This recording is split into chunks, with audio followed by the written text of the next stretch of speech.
Assalamualaikum warahmatullahi wabarakatuh. Nama saya Nabila Syafitri Ritonga, NPM 171201127.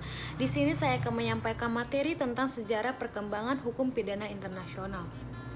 Yang pertama, jadi pada era abad 16 Masehi, pada era kerajaan Romawi di bawah Kaisar Justinianus, di mana dengan kekuatan undang-undang Justinianus itu telah memberikan dukungan perdamaian ke seluruh kerajaan Romawi dan jajahannya. Peraturan tentang perang diperjelas dan harus dilandaskan pada sebab yang layak dan benar. Diumumkan sesuai dengan aturan kebiasaan yang berlaku dan dilaksanakan dengan cara-cara yang benar. Pengaturan-pengaturan tersebut berasal dari pengajaran hukum yang diberikan oleh ahli-ahli seperti Cicero dan San Agustin. Mereka yang melakukan tindakan pelanggaran atas hukum kebiasaan dan hukum Tuhan dari suatu bangsa disebut dan dikenal kemudian sebagai kejahatan internasional. Kemudian pada era pasca Perang Salib, perkembangan tindak pidana internasional setelah Perang Salib diawali dengan munculnya tindakan pembajakan di laut yang dipandang sebagai musuh semua bangsa karena itu telah merusak hubungan perdagangan antar bangsa yang dianggap sangat penting pada masa itu. Namun, kemudian perang itu tetap merupakan tindakan yang dipandang tidak layak dan masih dipersoalkan terutama di kalangan para ahli hukum dari berbagai bangsa yang sudah maju pada masa itu.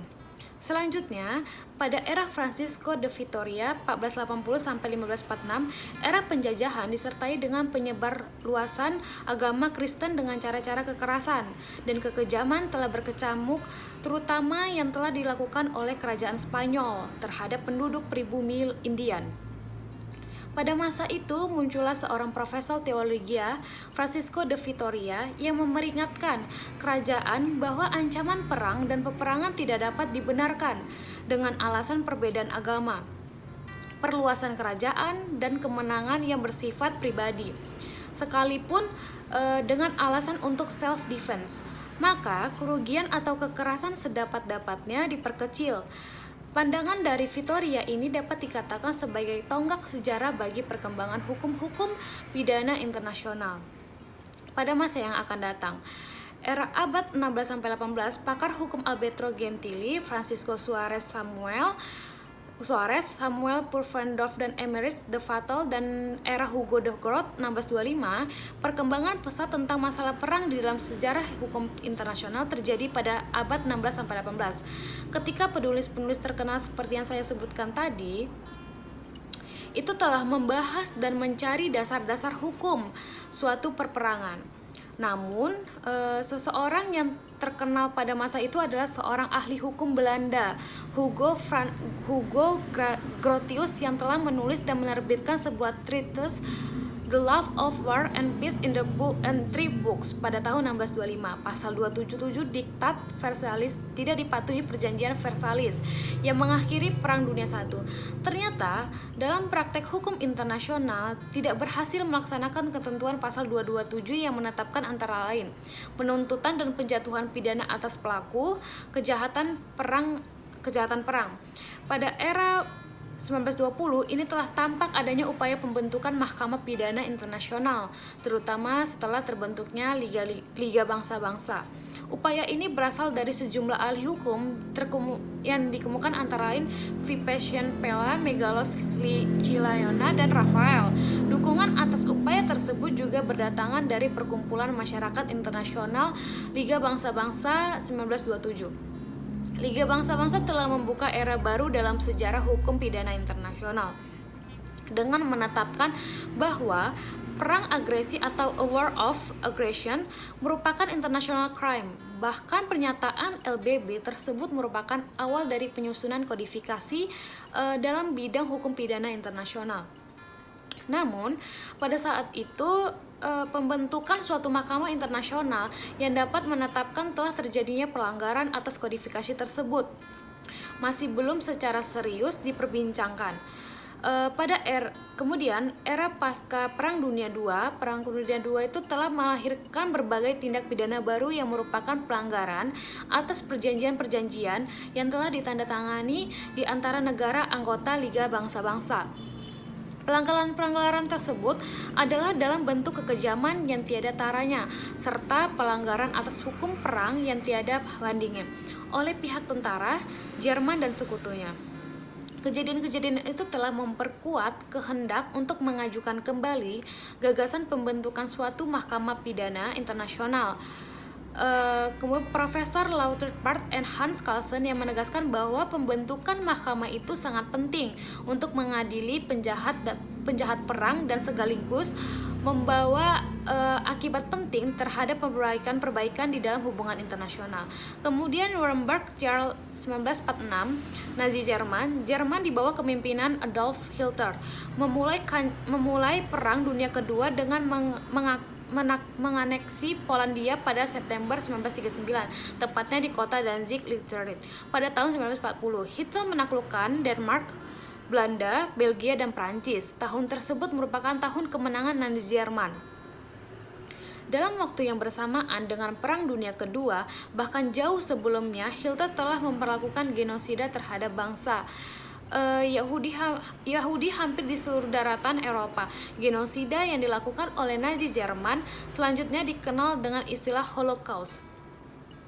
Secara harafiah berarti deskripsi genosida yang dilakukan terhadap kelompok-kelompok minoritas di Eropa dan Afrika Utara selama Perang Dunia Kedua oleh Nazi Jerman.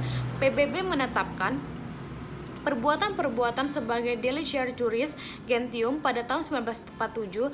Masalah pembentukan Mahkamah Pidana Internasional diserahkan kepada International Law Commission yang terdiri dari kelompok ahli hukum yang dari seluruh negara yang dibentuk oleh PBB dan bertugas menyusun suatu kodifikasi hukum internasional bertitik tolak dari pengalaman-pengalaman sebagai akibat perperangan.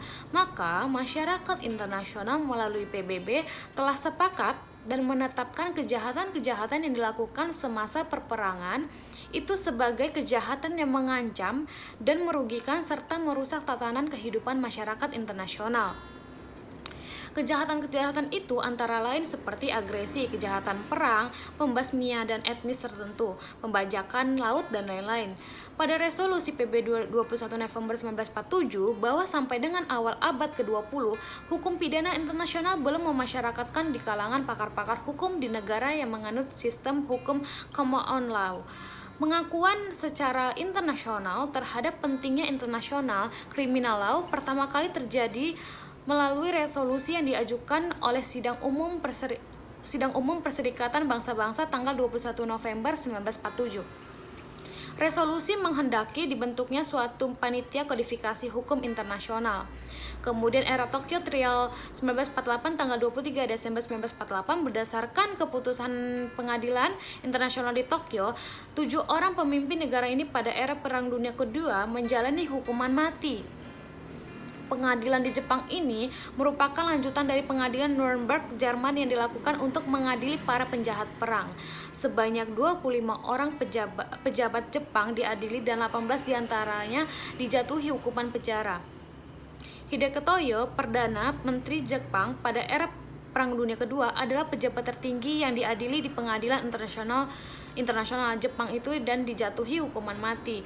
Tuduhan yang dinisbatkan kepada para penjabat dan perwira Jepang tersebut adalah membunuh, menyiksa tawanan yang sakit dan tawanan sipil, menjalankan kerja paksa, merampok barang-barang milik umum dan pribadi, menghancurkan kota-kota dan perdesaan tanpa alasan militer, melakukan pembunuhan massal, pemerkosaan, dan kejahatan barbarisme lainnya terhadap warga sipil di negara-negara yang diduduki oleh Jepang selama Perang Dunia Kedua. Baik, selanjutnya saya akan membahas tentang hubungan antara hukum internasional dan hukum nasional. Yang pertama, menurut aliran hukum monisme merupakan keadaan di mana hukum internasional dan hukum nasional merupakan bagian yang saling berkaitan dengan satu sistem hukum pada umumnya. Berdasarkan teori monisme, memiliki dua primat yang berlaku, yaitu primat hukum nasional dan primat hukum internasional. Menurut aliran monisme, dengan primat hukum nasional menganggap bahwa hukum internasional itu bersumber dari hukum nasional. Alasan utama pada anggapan ini karena tidak ada satu organisasi di atas negara-negara yang mengatur kehidupan negara di dunia.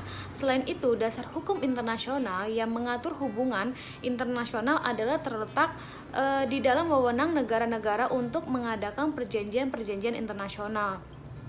Kemudian menurut aliran monisme, dengan primat hukum internasional menganggap bahwa kedaulatan negara tidak melebihi batas-batas internasional, sehingga hukum nasional itu dianggap memiliki hierarki yang lebih rendah dan tunduk kepada hukum internasional.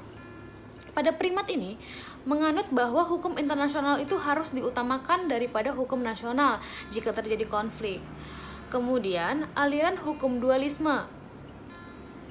Aliran hukum dualisme itu bersumber pada teori bahwa daya ikat hukum internasional itu bersumberkan pada kemauan negara.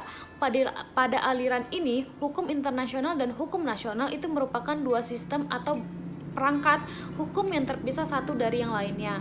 Akibatnya timbul pandangan bahwa kaidah-kaidah dari perangkat hukum yang satu tidak bersumberkan atau berdasarkan pada perangkat hukum yang lain. Akibatnya ketentuan hukum internasional itu memerlukan transformasi menjadi hukum nasional sebelum dapat berlaku di dalam lingkungan hukum nasional. Jika terjadi benturan antara hukum internasional dan hukum nasional itu, negara yang menganut aliran dualisme itu cenderung mengabaikan hukum internasional. Baik, sekian penyampaian materi saya tentang sejarah perkembangan hukum pidana internasional dan hubungan hukum pidana internasional dan hukum nasional. Jika ada salah kata, saya mohon maaf dan saya ingin mengucapkan terima kasih dan terakhir wassalamualaikum warahmatullahi wabarakatuh.